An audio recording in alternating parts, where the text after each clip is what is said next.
Everybody, happy Sunday night. Today is February 25th, 2024. This is Across the Pitch. I am Mike Rare, joined with my two buddies, Dave Miller and Jose Nunez.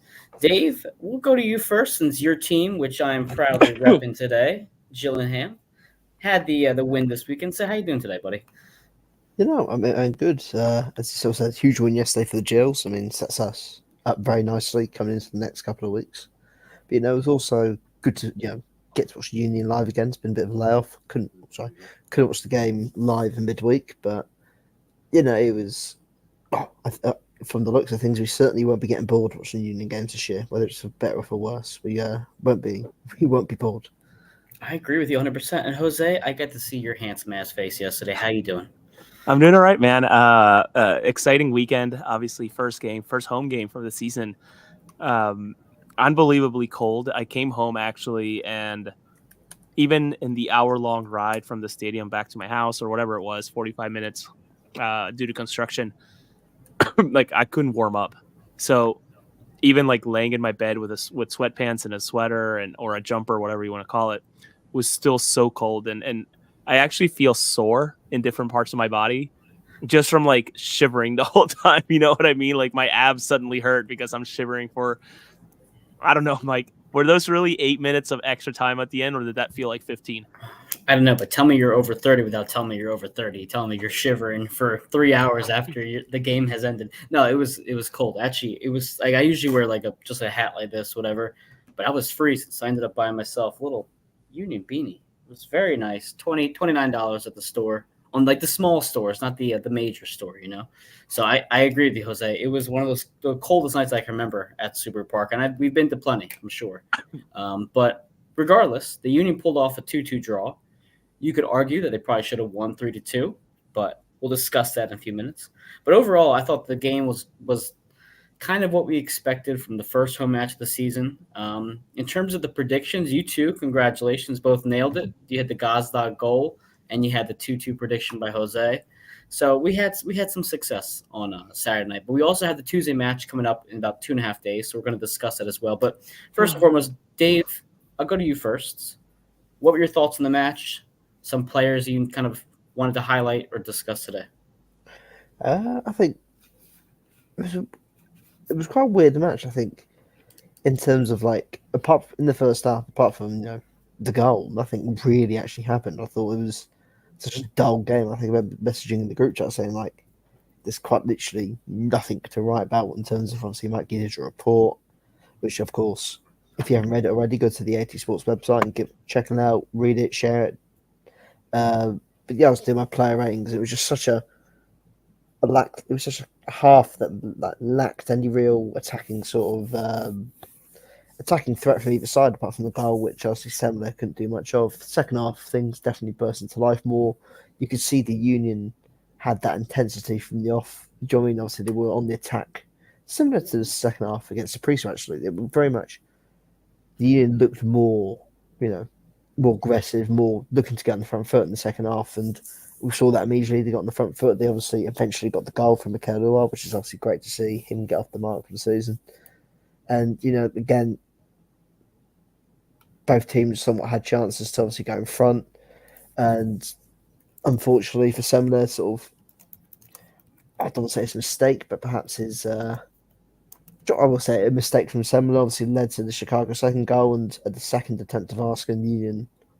So obviously we had the offside goal before the Kalura goal. The second offside goal came, then obviously in stoppage time Gazdag scored, and to be honest, I think the Union probably, as you sort of said, Mike, perhaps should have won the game 3-2, but they can definitely feel that bit hard done by the game perhaps didn't swing in their favour. There were a couple of moments in the game that perhaps the officials got wrong, and obviously with the ref shutout at the moment, poor officiating is probably going to be more the standard than usual. That's a great segue into the point I was just going to ask Jose. Jose, you were there live with me, and I know Jim Curtin after the match said that he didn't have a problem with the officiating that we saw last night. I'd have to disagree slightly about some of the calls that we had. One in particular was when Ua was going down the field and gets smacked in the back of the head. No call. Kai clearly wins the ball easily on the end line, and he gets called for a foul. So what were your thoughts on the officiating last night with these replacement refs we had to deal with? Listen, first and foremost, I guess my stance on the whole thing is, yeah, I want the union to get what it's due, the referees to get what they deserve, etc. So that's maybe where I stand, though I don't like this, social piece of it all where they're trying to pressure one another on the social platform, right? Of like, here's a statement and we're going to refute the statement, whatever. That's where I stand on the whole thing. But in terms of last night, there were some very interesting calls that I could just feel like, what are we doing here? Like, this is not great. One, I don't know if it's the same one you're referring to, Mike. I thought it was Carranza, but going at a one-on-one, the ball continues to roll past the defender, but Carranza gets brought down.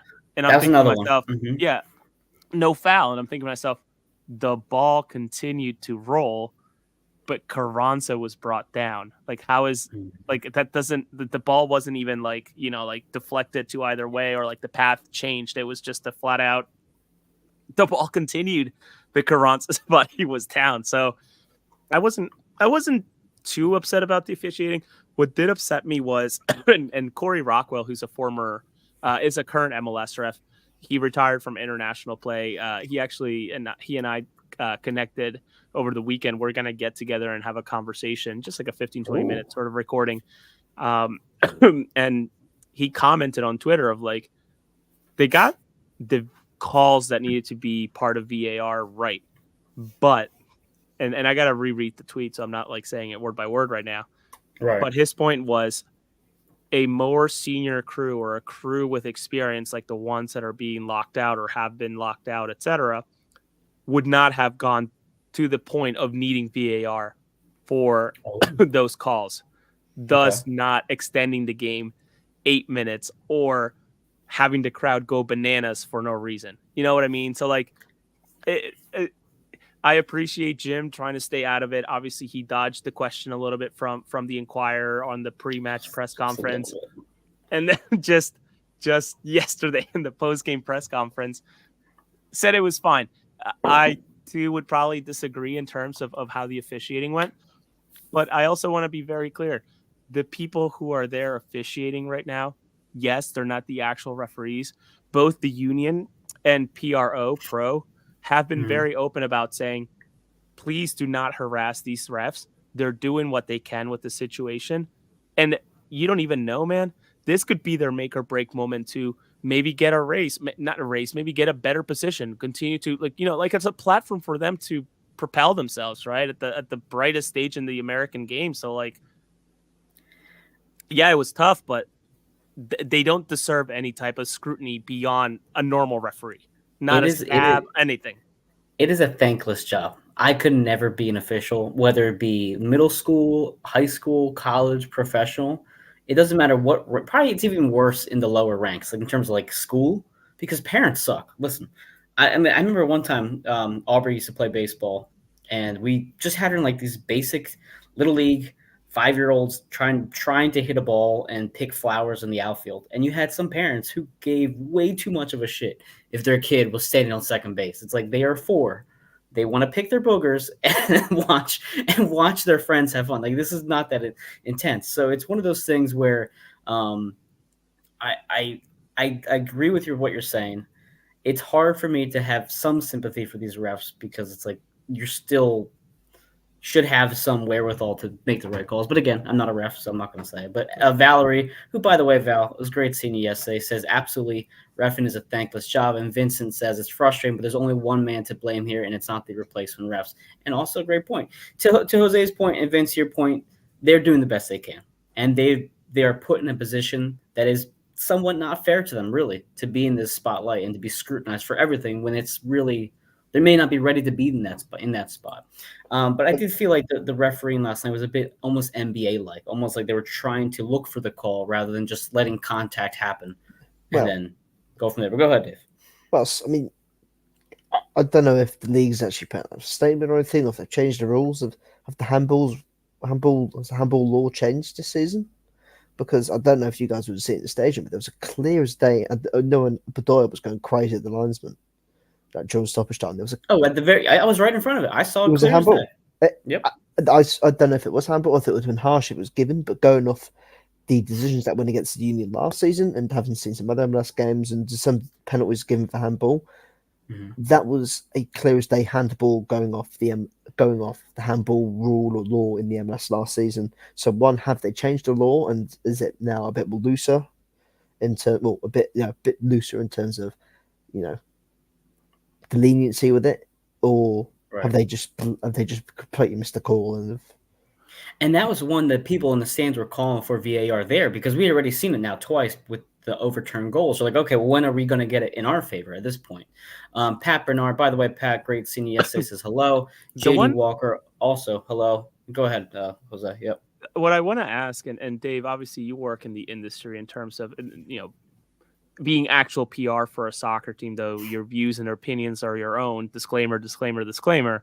But what really frustrates me about referees, and this is maybe a holistic approach, and maybe there's a reason for it that I don't know about, but I never understood why, even if a foul occurs in front of a side's, line, like referee, an assistant referee on the sideline, why are they always waiting for the center referee to make the call versus them? There were a couple of pieces of fouls really yesterday where it was right in front of the referee on the side, the assistant referee, and he just kept his flag down, waiting for the center referee to make the call. And I'm thinking to myself, is there no empowerment here? Is what is like? Could that be due to the lack, perhaps, of experience, or perhaps the level they refereed at, or perhaps they are used to? You see it like in the EFL or in like the football league over here in England, like below the Premier League. Like if something again, the linesmen do give fouls. They'll shake their flag around to get the referee's attention to go, this is a foul. Like perhaps it's just not trying to sound disrespectful towards the game in America, but below the MLS, it's such a massive drop off, isn't it, in terms of the quality and probably the investment and the funding into the game. Like the standard of officiating is probably a lot different going from the MLS to the USL and everything below. Like perhaps everything, I don't know how refereeing is, perhaps trained how it's all done in America as well, but perhaps everything goes through the main referee in the center of the pitch as opposed to, do you know what I mean? Or perhaps perhaps they're used to perhaps speaking to the referee and just giving him the final say as opposed to taking initiative himself. Who knows? But I mean, in England, linesmen are much more, say, aggressive, but much more independent in the sense that they will give fouls if they see fit, even if the referee doesn't believe so. They will try to overrule him, but try and. Well, that's the thing. I mean, the offside goals. So we saw two instances where the goals got called back. The one was where Damian Lowe was clearly offsides. I thought that was without question offside, and they made the right call there with VAR. The first one, which is in the 46th minute, was when Nathan, which Dave, you had mentioned on the Twitter channel, Nathan Harrell's going to have an assist today, and he almost did when he passed the Gazlag. Now, the angle that we saw, and our buddy Jimmy King from Philly Sports Network posted early on Twitter that angle, and I didn't see it enough for me to say it was clear and obvious because that's what they need. For them to overturn a goal, according to the commentators and what we've seen so far, it has to be clear and obvious with the naked eye from that angle that it's offside. And to me, I didn't see it.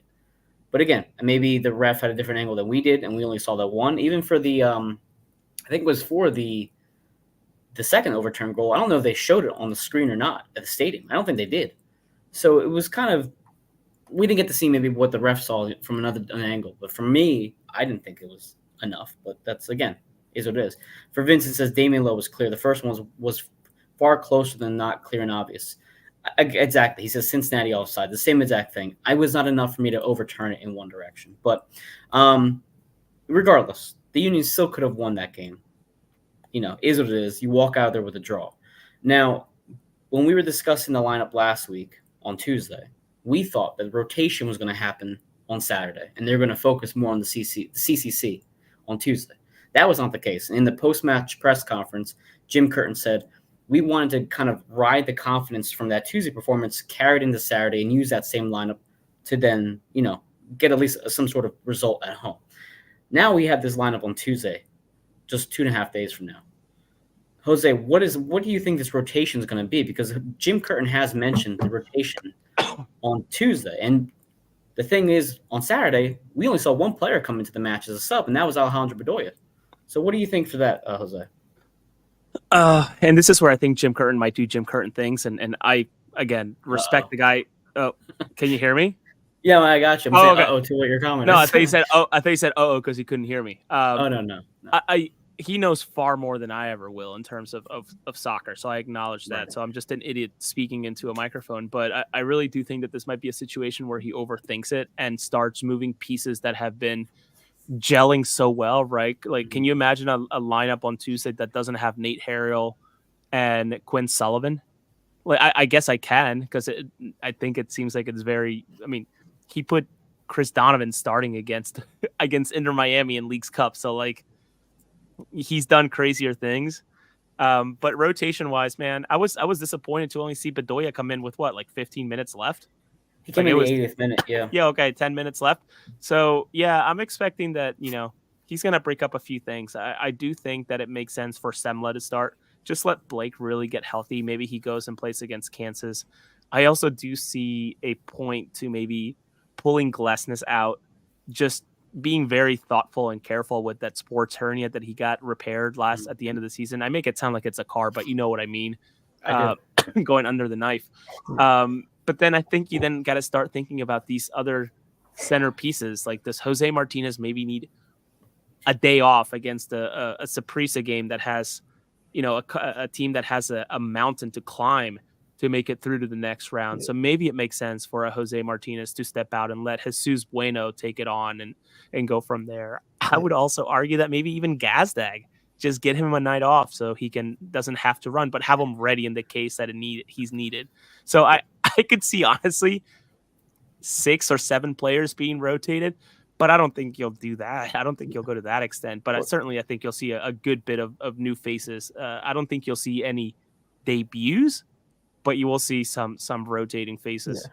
I was going to say, Dave, go ahead. Obviously, I know, like, again, going to Jose's point, obviously, with the Saprissa game coming up, you've got the 2-goal advantage. The Union would, unless Saprissa score 3 or more, the Union just have to not lose by 2 goals and they're through because of the away goals and 3 goals they scored.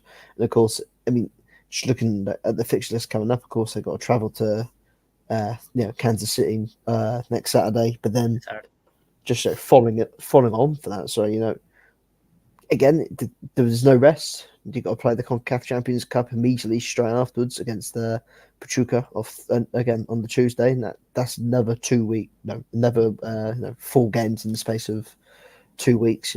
If they did get through, don't look too far ahead, because but again, it's going to be a relentless run. I mean, again, the sort of Jose says, you're going to need to start getting players minutes now, and perhaps Jim maybe looks at it in the sense of, I don't know if he'd want to throw the. No, I'm not going to suggest he's going to throw away the CCC. The CCC, but no, the league game against Sporting Kansas City. Sorry. Oh, okay. Yeah. But by just resting everyone there and then go to the Pachuca game at full strength.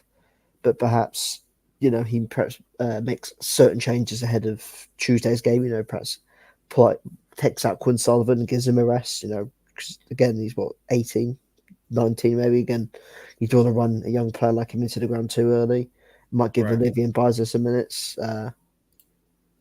That's something stupid, isn't it? Olivier's been in the squad on the bench, hasn't he?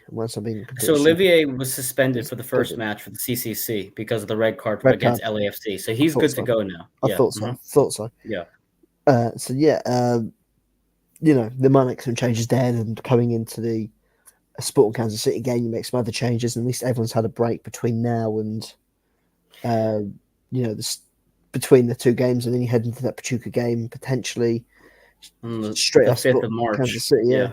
I mean, again, it's going to be a lot of traveling, of course. Then at least they then got 2 home games against Pachuca and Seattle, and then they got to travel to Pachuca if they do get through. I'd be interested to see if Ty Bariba actually gets any minutes, because again, I've been surprised at the lack of minutes he's gotten so far this season. So that's an interesting point. And Jimmy brings up a question too. Jimmy King, Philly Sports Network. Jimmy, always great to see you yesterday, as always. He says, who do you think is the most likely to take Gazlag's place if he gets a night off? So that's a great question, because you no longer have Torres to go back on. Yeah. I feel like Raffanello is the obvious answer. Now, again, how much how much faith does Curtin have on Rafael to start in that place? I mean, he did bring him on late in the second half against Saprissa, but again, we were already kind of up 3-1, 3-2 at that point. Yeah. You'd think it would be Quinn as a backup. We've seen McGlynn at a 10 as well before. But again, Dave, to your point, and to Jose, to your point, there does have to be squad rotation. We have to make sure we are not burning ourselves out in the first month of the season, unless, to Vincent's point earlier, you kind of soften the lineup against SKC and Austin and focus more on Pachuca and Seattle. And in that case, okay, then you put Rafael against Seattle, or rather against Sporting Kansas City, and you give Gazlag a night off. And JD mentioned Sullivan, I think, shifts over the Gazlag spot. Then you maybe put Ali on the right. And again, okay, so let's go back really quick. I know we kind of started talking about Saprissa. I do want to talk more about Chicago, and I do want to kind of bring in the point with Bedoya and the rotation. So far, Curtin has had 2 games. In those games, I think his substitutions have been spot on. I think the way he brought out, I want to say, who did he bring out on the first match? He brought out, who did he sub out for? Quinn Sullivan got moved to the top, and Bedoya got put on the right-hand side. And I'm drawing a blank now who his first sub was against. I think it was Bedoya on for Mikel, wasn't it? That's right. Thank you, Dave. So Ua comes out, Quinn Sullivan shifts up top, and Bedoya comes on the right. And you saw that change. You saw Bedoya was doing pretty well with the passing. Quinn Sullivan obviously did great in the forward position, and he contributed those 2 goals. On Saturday night, how many times have we seen guys where it doesn't matter if Ua's maybe having a good game or maybe the certain parts of the formation are doing well? Jim was like, okay, 60th minute, let's take him out, put that, Chris Donovan on. Okay, let's make the switch here for Leon Flock, etc. What we saw Curtin do was hold his subs and put Bedoya on the left of the diamond for McGlynn and let Nathan Harrell and Quinn Sullivan just continue to dominate on the right-hand side. And I thought that was good awareness from Curtin not to mess with what was working, because it did work really well. So I'm going to give credit to Curtin on these last 2 games. I think the subs have been good so far, albeit maybe not rotationally wise as beneficial. But in terms of Bedoya so far, Jose, he contributed a great pass to Jose Martinez to lead to that goal from Ua. What were your thoughts so far on Bedoya's role this season in these 2 games? And how do you think Curtin's used him so far as well? You're muted, Jose. Or am I again muted? No, you're good. I muted myself. Okay. Congratulations to John McCarthy. Just moved from LAFC to the LA Galaxy. And on his very first match, or the very first match of the season for the LA Galaxy, he is picked as the number 1, making his debut. So congratulations to him. 56 total appearances for the Union organization between the Steel at the time and the Union senior team. So quick congrats to him. In terms of Bedoya, man, I think you're right. The Union or Jim has been very, very good at subbing in when they did, though I must admit, I think it was almost scripted to bring him in the very first home game last night. Yeah. I selfishly will go ahead and call that sort of like the Union makeup tour, right? Like every single home game, you'll see that guy come in, and obviously he deserves it, but also as part of we sort of screwed up the whole thing with the report from The Athletic. But it's interesting what he brings, and Dave, I think you'll be my number 1 fan on this, and you've always backed me on this, but this is what we've been talking about for 1 or 2 years at this point, right? How does the city move on from this player? And obviously it's been very, very tough. A lot of social pressure in terms of bringing him back and wanting him back. And I'm glad they did, whatever. But this is the role that he should have probably taken last year, especially after that stretch where I think he missed 7, 8, 9 games because of a hamstring injury leading into Leagues Cup, I think. So maybe this is the role that he should have been in all along. And who knows, man, like, is that when Quinn would have flourished a little bit earlier at 18 rather than 19? Who knows? But all in all, I can't be too upset with the way that he has been used and what he brings, because it really does seem like when he comes in, it adds a sense of, as Vince says it, right? Stability when the ground's a little shaky, or that there's nerves in closing out a game. I genuinely don't think that the Union score in the extra time last night without Bedoya in. Sure. I really don't. And I know he, did, I hate to say very little, but he had that pass, and that's great. Hockey assist, really, right? So, Yeah. like, without him, I don't know that the Union tie that game, and that becomes one of those very few losses at Subaru Park. But those are my 2 cents on it. No, I think stability and organization is spot on in terms of even what we saw against Saprissa. He wasn't doing anything flashy or showy. He was just making good passes, contributing offensively on the right hand side. It just seemed like it was just, to Vincent's point, organized. And Jillian also chimes in. It was nice to hear Kevin Casey's announcement of Bedoya coming in. And Jillian, great seeing you last night. Can I say a funny story real quick, guys? So as you guys know, you two know me better than everybody else who's watching. I'm farsighted. I need my glasses to see, like reading, but I can see you guys out in the open, whatever. But I have trouble seeing people's faces sometimes from a distance. So I'm walking out of the press room, Jose, and I'm just like walking down, and I see Jillian from like a long distance, but I couldn't actually physically see that it was her. So I'm like staring at her, like, is that Jillian? And I'm just looking at her like, oh, it is Jillian. I almost ignored her completely because I couldn't see that it was her face. So Jillian, I'm sorry I almost ignored you, but I had to just say it's my vision. I just sometimes have trouble with faces until I get like 10 feet away from you. But regardless, so to your point, Jose, with Bedoya, I think it's great. I think the way the lineup has looked so far in terms of what he's contributed has been awesome. But can we talk about that goal real quick that you mentioned? The pass from Quinn Sullivan with the outside of his foot to Bedoya, and he one times it to Jose Martinez was great. But Jose Martinez's awareness to continue his run, because he was calling for the ball first from Quinn. He sees that it goes over his head, and he makes the loop around. And you want to talk about the other goals we've seen so far? If you go back to the UA goal, Quinn Sullivan does the same thing. He stops his run and then continues right before he gets offside, and he makes the run there. We've seen it now with Saprissa, away at Saprissa, the runs that these guys are making into the box. And listen, I know we've been talking about the Union running it back again, and they're kind of just putting the same lineup out there again. If you had a bunch of new players, you wouldn't have this chemistry that you're seeing right now. And these runs and this off the ball movement and this passing does come from chemistry and playing together endlessly for the past 3 or 4 years. So as somebody on Facebook that I posted on earlier had said that the team is really like lackluster right now, basically. And I said, you're looking at these goals that they're putting together. These aren't fluky goals. They're really good, strong team goals they're organizing. Dave, what are your thoughts? I mean, am I overhyping this offensive attack so far? Hold We have up. five goals. Go ahead, Dave. Yeah. Or Jose. Hold on. Before you go, Dave, this is a huge kudos to you, what Mike said initially. You have been calling for Jose Martinez to get a chance at the 8. Kevin Kincaid. Go ahead, Jose. To get it. Wait, what did Kevin say? He said the same thing you're about to say. Okay. Go ahead, Jose. Yeah. Dave, you've been on this train for 2 years now. How dynamic stinking Martinez is, how fast and creative he can be. This is kudos to you, dude. You've been calling for this, and I think the Union have really seen it. Though you could argue that maybe Martinez adds more value as the 6, but we wouldn't know unless Bueno steps in and gives it a shot. But I just want to give you your flowers, Dave. That was an awesome. 2 years ago you came up with that. Yeah, but I just think again, I was just going to talk. I was clearly they listened to the podcast. I mean, that's what it. I mean, as Todd Lewis says, we're the goats. That's it. I'll take my flowers, Jim. I'll take my flowers and my money now.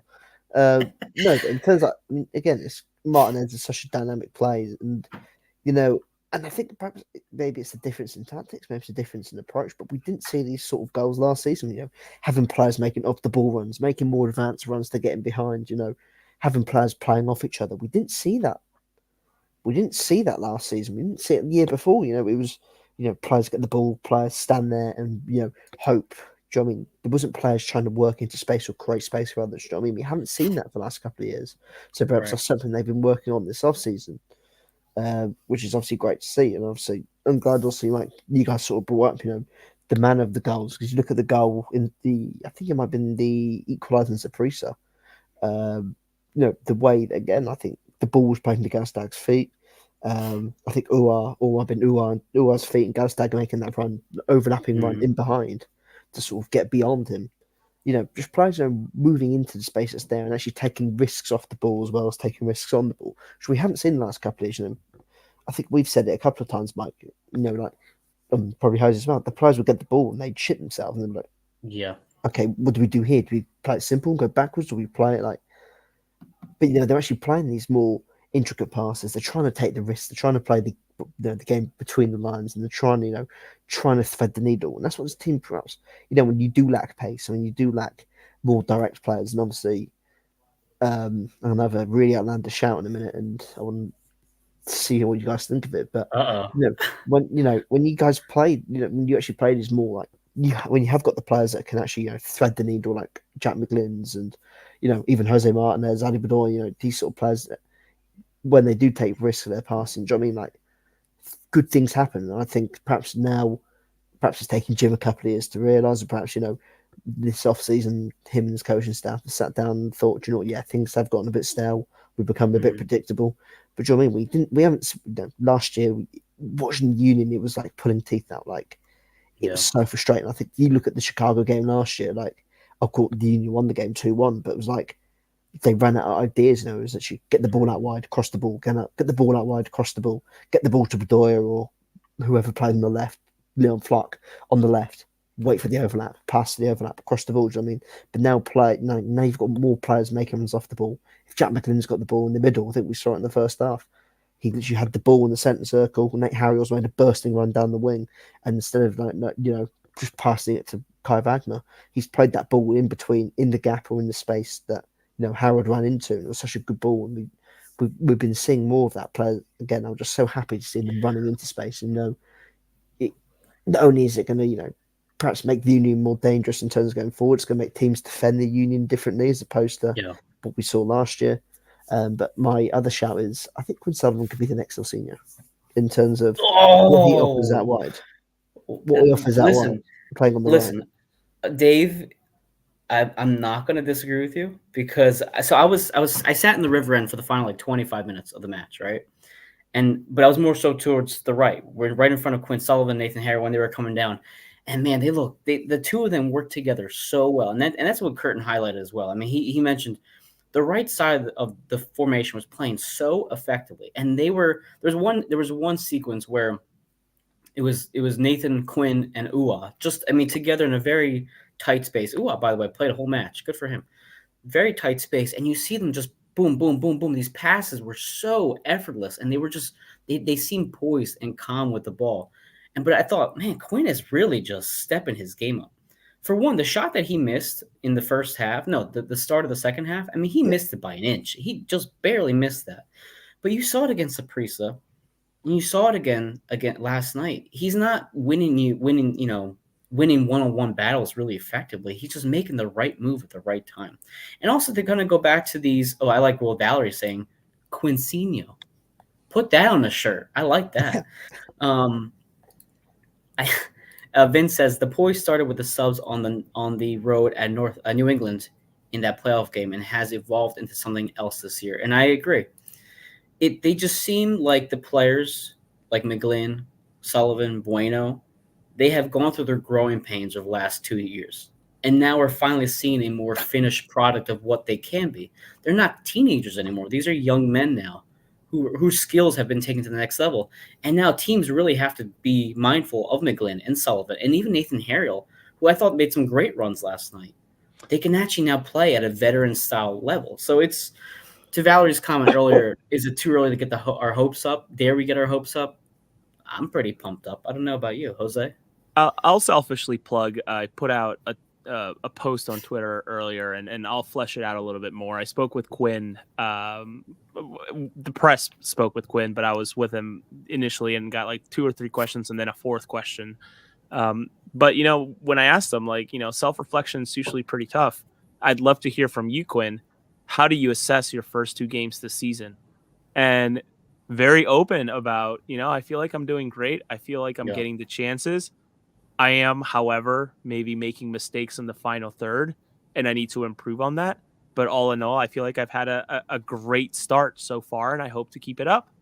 And then I finally asked him, short-term goal, is it the Olympics? Because obviously he's been – that pool for the Olympic team is so deep that actually Gutierrez on the other side of the ball – last night, the guy who scored against Semla with that shot from outside the 18, probably a shoo-in to be in the Olympic roster. So Quinn was very quick to say, absolutely.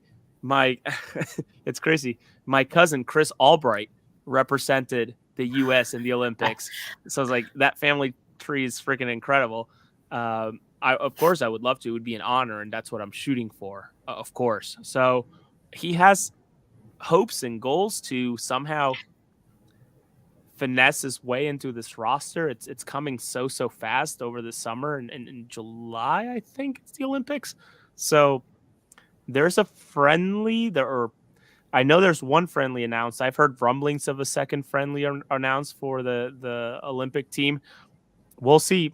It's mid-March, so we'll see if Quinn finds his way into it. But just really interesting to hear a 19-year-old be so open about his performances and actually sort of like challenge himself, right? Almost like years ahead of his time. At 19, dude, I was still wondering if my mom put the cheese sticks in the oven, like what a difference. Well, I mean, it goes to what Curtin has said with Bueno in terms of just kind of doing your time and earning your stripes. And yeah, it sucks being in Union too sometimes when you have the quality to play on the first team. But it kind of does have to get you to the point they're at now. And yes, they're 19, 20 years old, but they're playing like they're 24, 25 because they've also had CCC experience. They've had, Leagues Cup. They've had these competitions and these high-level games that are, though they're on the bench, they're still experienced and they're still training at these levels with these players who are able to compete at those. And JD says Olympics are 7/24 to August 10th. Same time as Leagues Cup. Okay, gotcha. Thank you, JD. Appreciate it. And by the way, JD and I trying to cover some Seton Hall basketball. Appreciate you helping me out, JD. Or me helping you out, rather, for that. But to your point, Jose, with Quinn on the final third, I do think somebody's a little trigger happy at times with his shot, and he skies one over and over. But he's getting there. There's one instance in the first half where he kind of sky one over the net. Ended up being, I think, an offside call or a foul. But he had Michael Ua wide open on the right, probably for a much easier pass. But he ends up just taking a shot at net. But at the same time, to Dave's point and what he's been calling for over the last year or so is you want players who are kind of trigger happy and who will go for a shot and try to create, because sometimes that's all you need. I mean, look at Gutierrez. If we didn't talk about the first goal from Chicago, but all he did was kind of put it to his right and just launch it at net. I mean, we've seen players sky that multiple times, but he just ended up drilling it in the back of the net. There's not much Semel can do on that one. But Dave, any thoughts on either Sullivan or anybody else that we didn't talk about last night in the performance? I mean, obviously, it was great to see Sullivan finally get his times. Just quick before we move on to another player, I thought was excellent. And of course, you've obviously mentioned him already, but I think it's good to finally see his time. Obviously, we've had to bide our time with him. Obviously, when I think it was 2021 or 2022. Obviously, when he done go Mika Richards on him, when it was. I think if you're going to look for the definition of burst in the scene, it's being just turning 18. It's got an overhead kick on your professional debut in football. Again, funny enough, against Chicago. In Chicago. We've had to wait to get to see him play more consistently. Last season, he was more off the bench. He might have played the occasional game as a striker, but now actually, seeing him, perhaps look at him in a position he looks really comfortable in. Obviously, we all had this perception of Quinn as a more advanced number 10. Again, it's sort of said like a winger sort of player, or like a false 9 striker. But he's obviously found his place on that right side of the diamond, which we thought was nailed on to be Jesus Bueno's place. But obviously Quinn Sullivan perhaps adds that more direct attacking sort of threat. 'Cause, I mean, no disrespect to Gazdag, but I don't think he's the sort of player that you can rely upon to be the sole creative purpose in your team in terms of getting on the ball, trying to make things happen, trying to take on players. But I think Quinn has that ability. We can see with his dribbling, what we have seen, he has that confidence to be able to take on a player, get the ball down the line, try and beat a couple of players and get the union high at the pitch. Yeah. And how about this with what Vincent says? Would you put him as an inverted left winger? Now, we've seen Quinn on the left a couple times. Not a whole lot. Well, I think maybe a year and a half ago he was on the left, I think, for one match. What do you think, Dave, about Quinn's ability maybe on the opposite side? I think in terms of when he says inverted left winger, I think perhaps he means it's a part of a front three with 2 players either side of a striker, with them perhaps playing more narrow in terms of perhaps like a 4-3-3 or like a 5-2-2-1. Maybe I I don't know, but I think it could definitely work in terms of him cutting in on his right foot, and then uh, you know, no, sorry, him getting the ball on his right foot and cutting the inside and shooting, or having Kyle Wagner on the overlap for him to sort of Right. perhaps take that winger or the defender's attention, so he has that more space in there to move. It could definitely work. I think perhaps having a player like Quinn be the utility man that he is, in terms of he can play so many different positions, can definitely help the Union if they do ever need to change their formation. But and I was going to mention a point earlier, but perhaps I might leave it for another time, obviously. But again, another player who I thought was fantastic, and for me was my man of the match yesterday, was Nate Harriel. I thought he was, I thought he was absolutely fantastic. Offered plenty going forward. I can't remember a Chicago attack really, or Chicago really creating anything down their left hand side / Nate's right. I thought it was fantastic. He got into great attacking areas. I thought Nate was fantastic. No, I agree. I thought Harold played well, and it's really going to make it tough for Olivier to find any playing time on a consistent basis when Nathan is playing as well as he is, because he's not just contributing on defense. You see him being offensively just, what's up, little man? Just being very difficult to handle for opposing teams. But you mentioned the word utility, and I think that's a great kind of segue into what we want to see from Bueno. So Kevin Kincaid earlier today posted kind of what you've been mentioning with Jose Martinez, how he wants to see him on the right-hand side. We've seen him with his national team be on the right. But having versatile players in this lineup, when you kind of have some depth issues, is crucial, because you're right. You could put Quinn on left if you want to.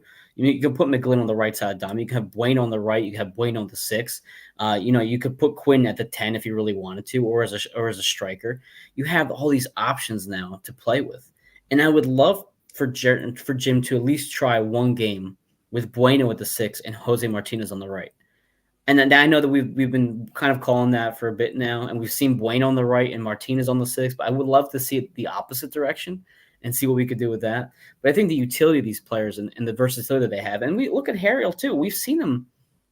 Haven't we seen him on the left side of the 3 in the back before too, as a center back? Right. So hopefully never again. Well, because we didn't see a Kai for a bit, so I know they threw Nathan back there. So the versatility and the utility players that we have on this roster are pretty exciting to see. Anyone else that you can think of from yesterday's match? Because I really think we get to say Gazdag too had a strong performance. What did you think of Daniel's performance yesterday? Oh, Daniel got into some very good areas, and I think perhaps probably in his best sort of position, it's like a false 9 sort of. Yeah. That Frank Lampard role where.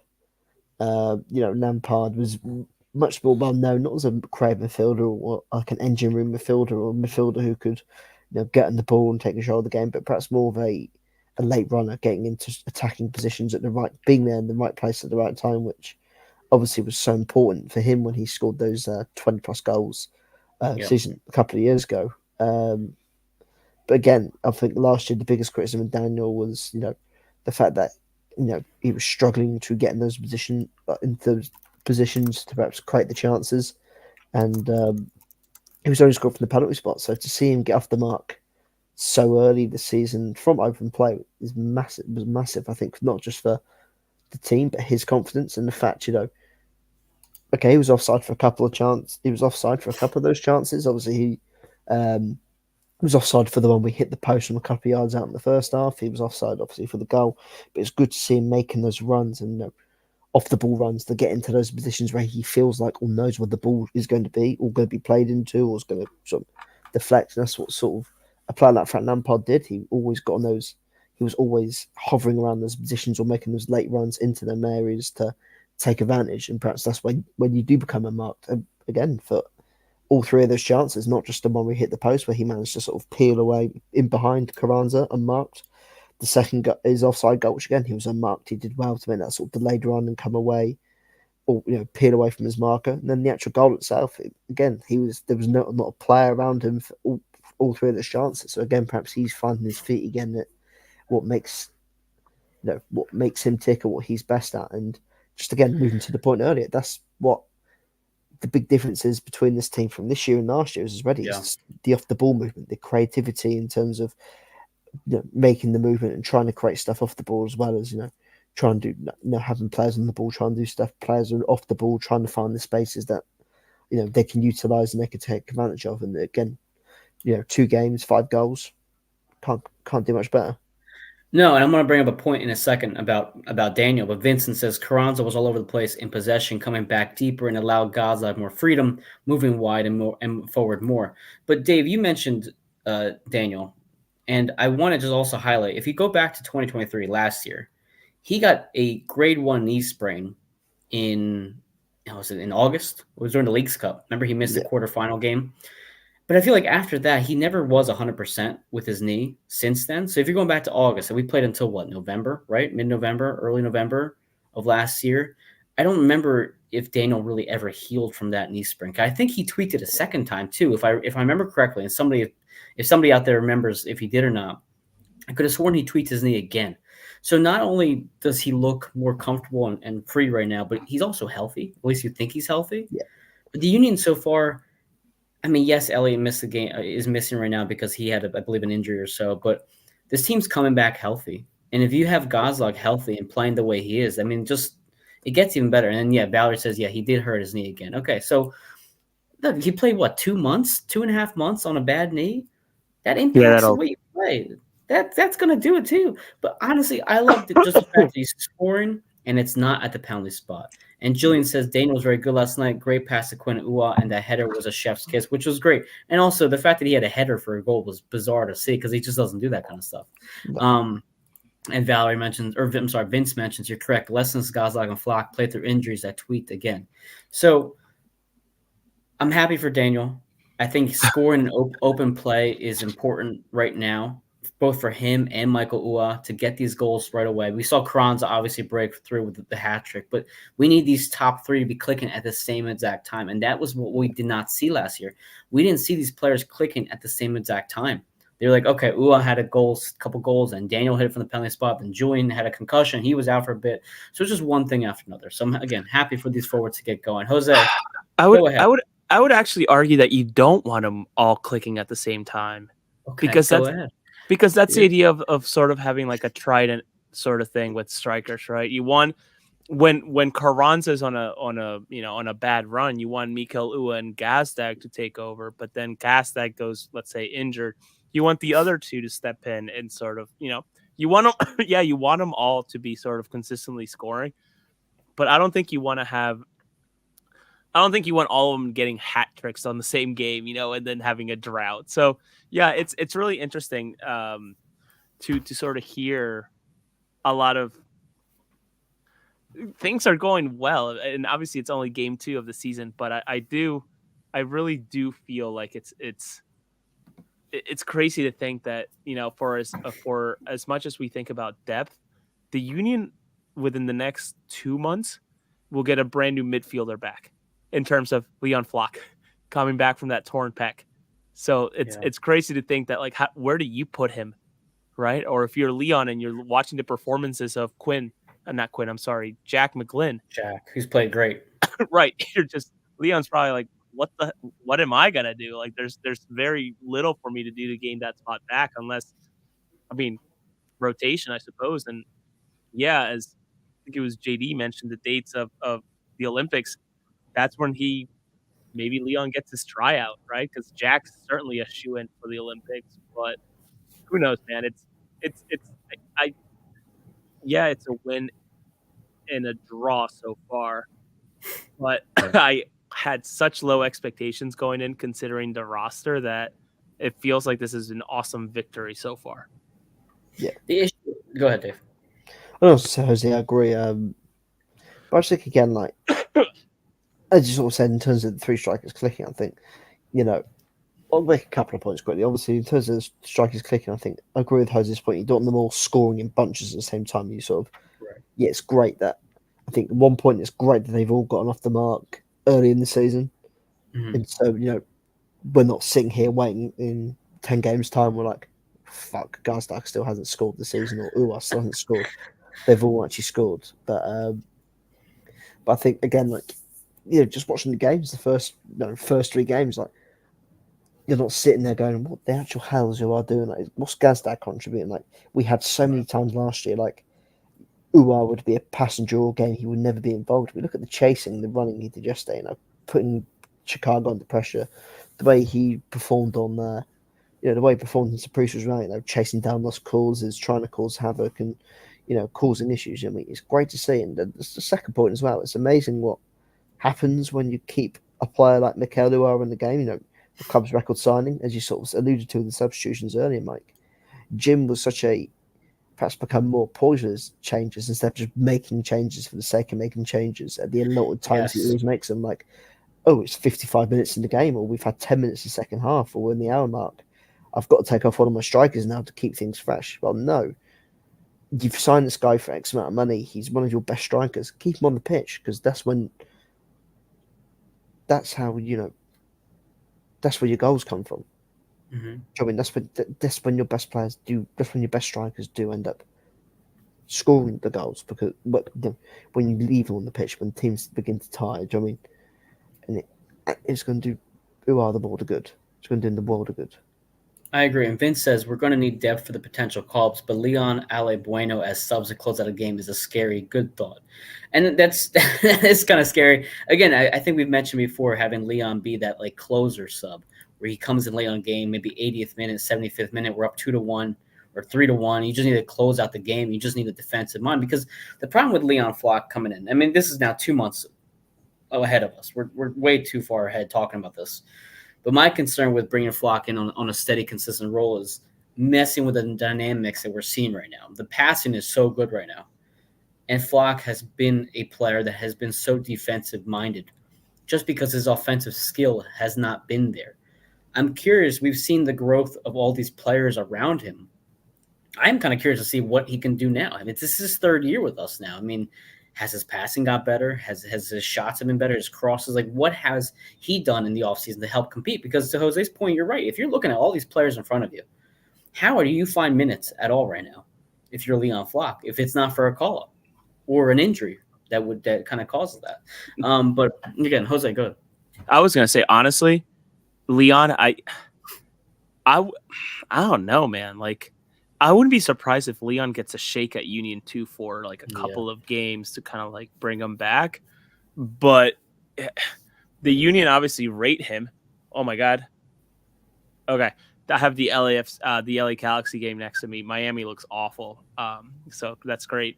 But yeah, I again, like, I don't know where Leon sort of fits in this puzzle now, especially with how dynamic this team feels, I should say. Which is a weird thing to say, considering that Jack is like one of the stiffest players possible, right? Like he's not moving like some of the like a Jose Martinez or like some of these other guys, right, like a Julian Carranza, et cetera. And then the way he pivots left and right, he's more like a north and south type of guy. Mm-hmm. But I saw someone comment on it, and I think it was Vince actually, if you don't mind putting this up. There are going to be so many opportunities for players. And I think that's where like the Jamir Berdicios of the world and the Nick Parianos and some of the others faces that, the Marcus Andersons, who obviously has already gotten his debut. Or Macania maybe. Yeah.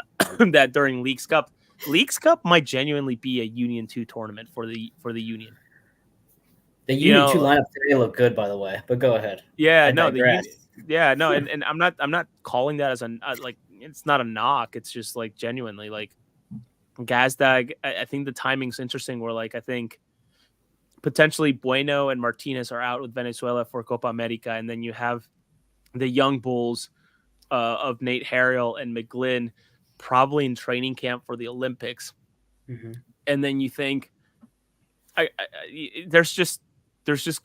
are going to be so many open spots that it'll be interesting to see where everybody fits, and that's where like a Leon Flock fits in, and Nick Pariano, Jamir Berdesio, sorry. As daunting as the hill looks, I'm really interested onto how the Union tackle this uphill battle of the summer. It's going to be fascinating. Actually, go ahead. Josh Scott has mentioned it already. That's good. Where's the point? The recruitment in the off season is such a huge concern. Like, as not only just as Jose mentioned, there like the amount of players that can be gone during the summer. they're going to lose John this summer. Do you know what I mean? Like, where's the depth? Do you know what I mean? Of course, we sort of mentioned, you know what I mean, Bueno and like Martinez, whatever, but there's a big chance that both Bueno and Martinez both go to Copa America. As you sort of said, like, you're going to lose Jack McGlynn to the Olympics. You're going to potentially lose Quinn Sullivan. You're going to lose other players, possibly Nate Nate Harriott. Harriel. Nate Yeah. Harriott might go to the Olympics. Like, Olivier Mbizo may leave during the summer as well, but might finally get his move back to Europe. So again, from all we know, unless circumstances have changed, Nate Harriott, Olivier Mbizo is still looking for a move away and looking to, perhaps still looking for a move away. And summer may be the best time for it to materialise. Do you know what I mean? The lack of experience in the signings they've made, obviously in Garbo and players like that, but they're all kids. Do you know what I mean? Are you going to then chuck kids? Jim doesn't trust the players the young players that they bring in as anyway. Is he going to entrust these kids and chuck them straight into the fire when the going gets tough during the summer? When you've got to contest with Leagues Cup, potentially more CONCACAF Champions Cup games, the MLS. Do you know what I mean? It's going to be an intriguing summer. I'll argue. I'm gonna go ahead, Jose. I was gonna say I'll argue that Jim trusted Jesus Bueno during the summer in Leagues Cup. Yeah. And giving him the opportunity, and obviously earned himself a contract. But granted, he had been in the system far longer than a Hamir Berdesio and a Nick Badiano. So for what it's worth, maybe summer's a Jeremy Raffanello era's tour. Maybe, as I say, even in Ngarbo, who obviously was on the bench against Saprissa, but wasn't deemed suitable enough to be on the bench for the MLS games. So, I mean, it's going to be interesting to see how they approach things coming up this year. I'm predicting it now. There is gonna be a point in this season, and I think it is Leagues Cup, where the diamond is gonna be Macania, Berdesio, Flock, Orden, Gabo, and Raffanello in the diamond. Those 4 players at the same exact time.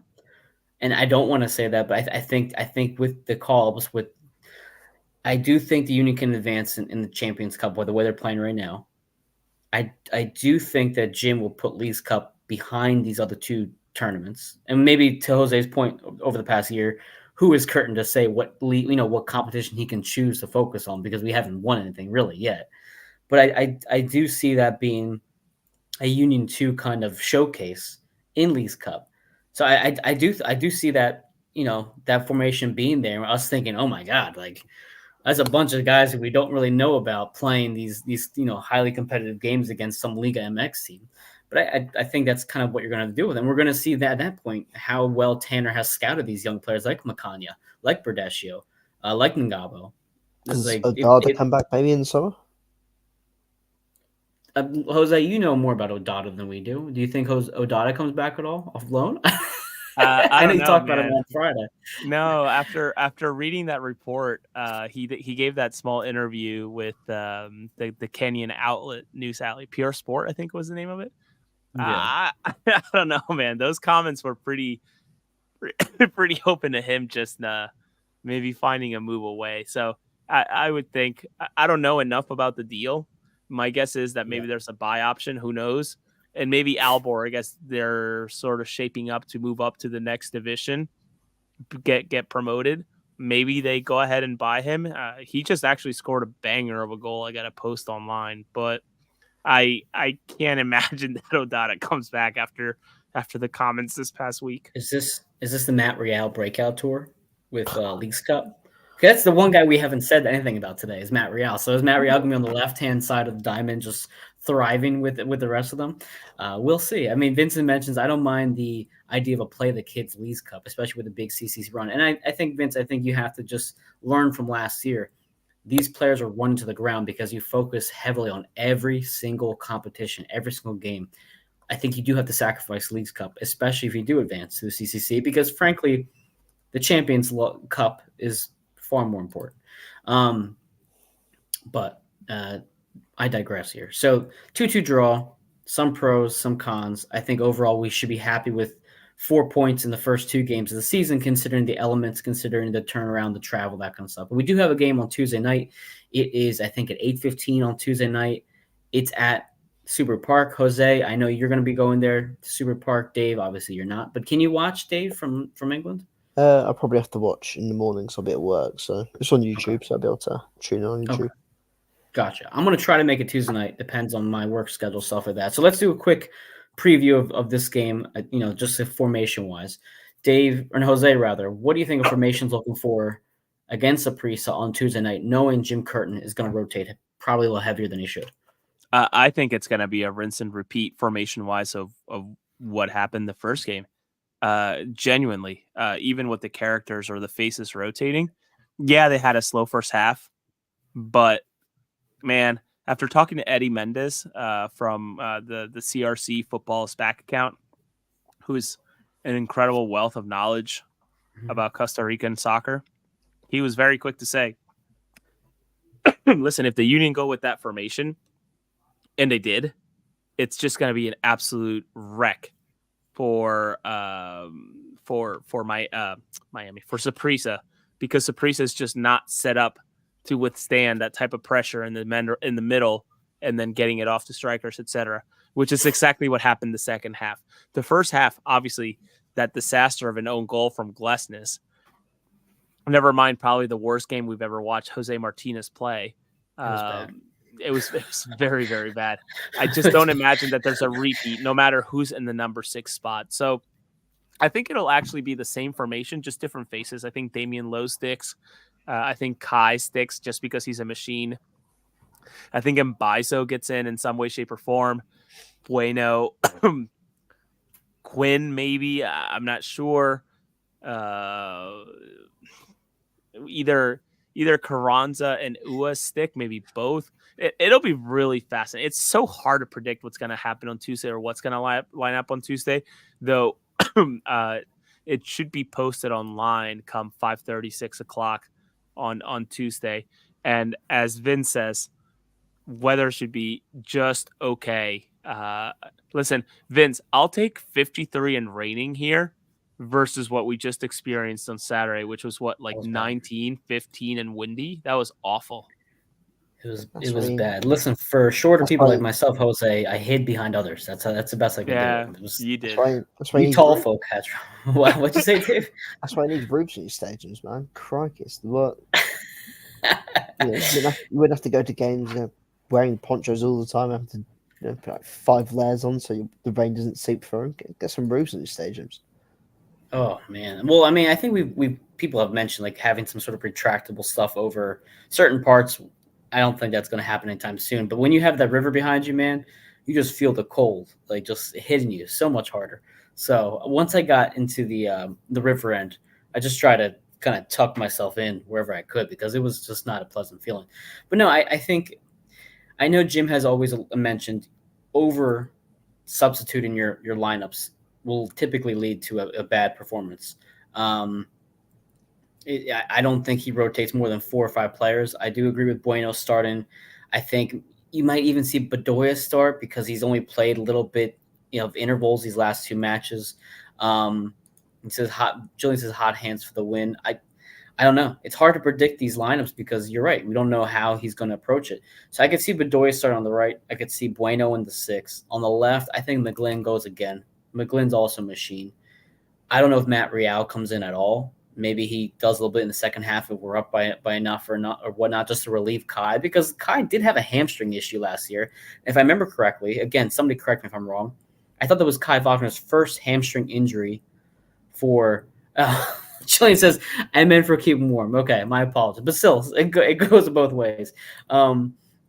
But, I mean, I don't know if maybe we kind of focus on that as well for Kai Wagner. I mean, he did have a hamstring injury last year. It's something that does linger and can come back at times. You also want to burn him into the ground. Yes, I know it's the first week of the season. I get it, but still. So maybe Matt Real comes and relieves him, or, Nagabo or Makanya make an appearance as well. So we'll see. I think Donovan starts, if not comes in the second half, again, depending on how the game flows. He has a lot of faith in Donovan. He does. We've seen it time and time again, whether it's warranted or not. What about the guy they signed from Wolfsburger, Baribo, for obviously over $1 million, which is obviously a huge purchase of the Union? Like, does he perhaps start the game? Does Jim give him time, or? I don't think so. Matt DeGeorge from Delco Times was at training at some point, and he mentioned how Jim mentioned to him, I should say, how Ty missed about 2 weeks of preseason due to injury. So he's still sort of like getting back into fitness, sort of getting himself back together. But then again, like, man, like I feel like we've been hearing this ever since he joined last year in terms of fitness and defensive work and et cetera, et cetera, et cetera. So who knows, man? For as much as they paid for him and as much as he's making, you'd like to see him sort of put something out there. And he's got a friendly, or Israel has a make or break game in March, I believe, whether or not, if they win, I think they go to the Euros. And if they lose, they're out. But then again, in June, Israel plays against Daniel Gazdag's Hungary. So he's got a lot to play for and find his way to, like, you know, being good enough to make it to the national team. But I don't know, man. I doubt that Ty Bariba starts, but who knows, man? I'm hopeful to actually, and this is new to you two, but like I might be actually at training tomorrow. I'm excited for that and in person for the press conference. So we'll see what happens tomorrow in terms of the players that are available or not. I'm also really intrigued. We haven't seen Mbaizo yet this season. So this sort of Saprissa having to climb a hill sort of makes sense for an Mbaizo game. Someone who's somewhat reliable. It's not like you're putting a 19, 18-year-old kid, right? Like Mbaizo has had that experience. I mean, I don't have a problem with Olivier. I don't. And I think I mentioned briefly in my article. I would have liked to see more production from him offensively last year. I think that's where Nathan Harrell has shined really a lot this year and at the end of last season. But to your point, Jose, he's reliable. He gets the job done. He's done better defensively in terms of mental miscues that we've seen last year. So I think Nathan should take a seat for Tuesday and just give him some rest. Again, even these young players like Quinn and Jack, and I get it, we've all been 20. We've all played endless games in a week because we had the ability to do so. But still, why take the risk when you have someone as reliable who has experience like Olivier? And he's been around for a while now. How long has Olivier been with us? 4 years, 5 years at this point? I'm losing track. A little bit longer. I feel like he's been here forever. He featured with the Bethlehem Steel, so that's before 2020. Wow, pretty sure. Okay, Dave, how about you? Any thoughts on the what's it called, the formation or lineup? I believe they'll probably go the same formation. So again, I could probably see Olivier starting.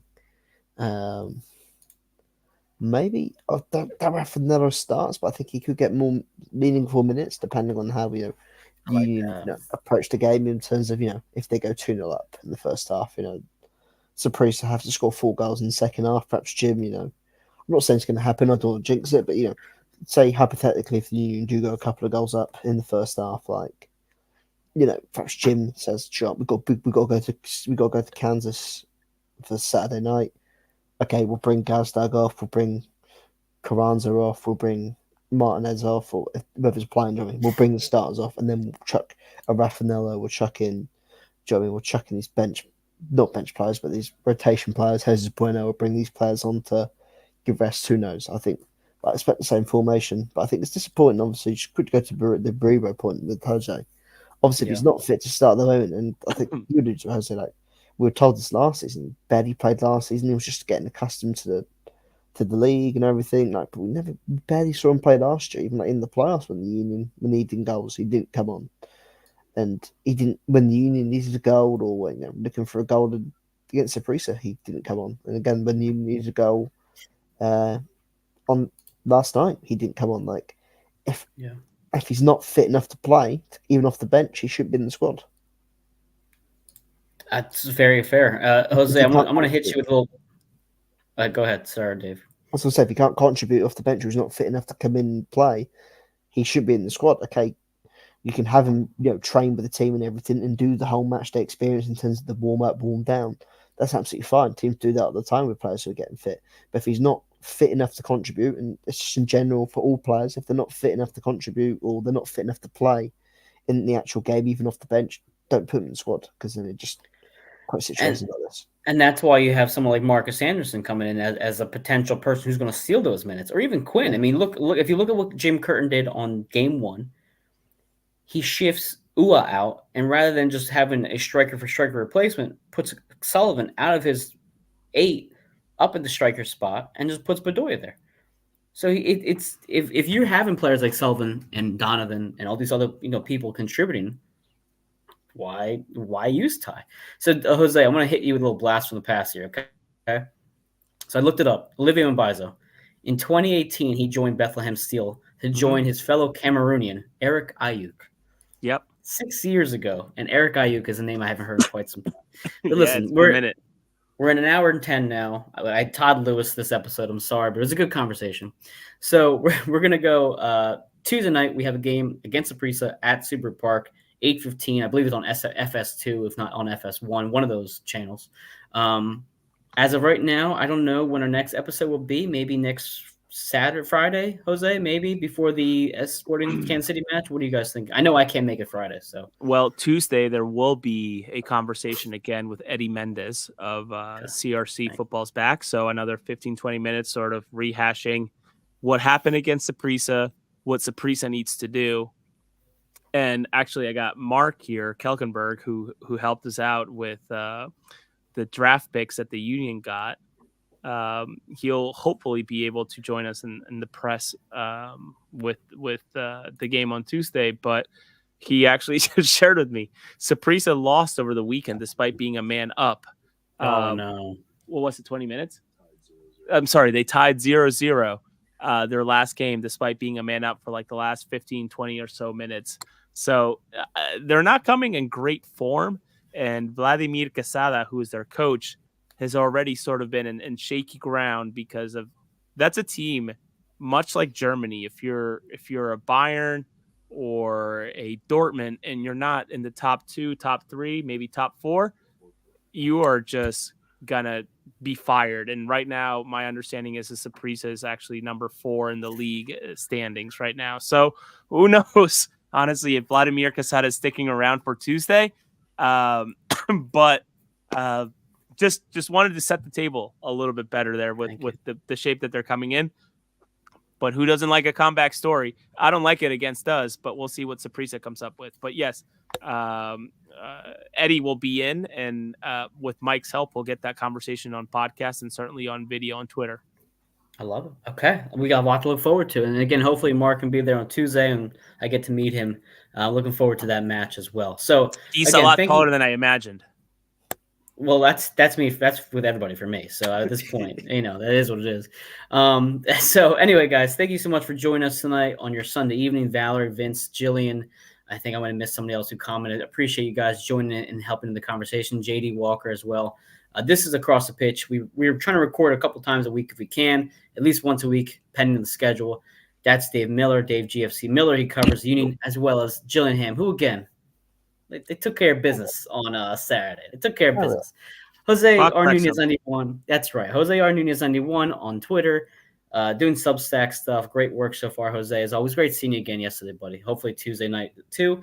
Again, I am Mike Barrera, mbarrera1323 on Twitter, and I just put out a TikTok video recapping my day at Super Park yesterday on my TikTok. So check that out. This is Across the Pitch, everybody. Have a great night. Dude.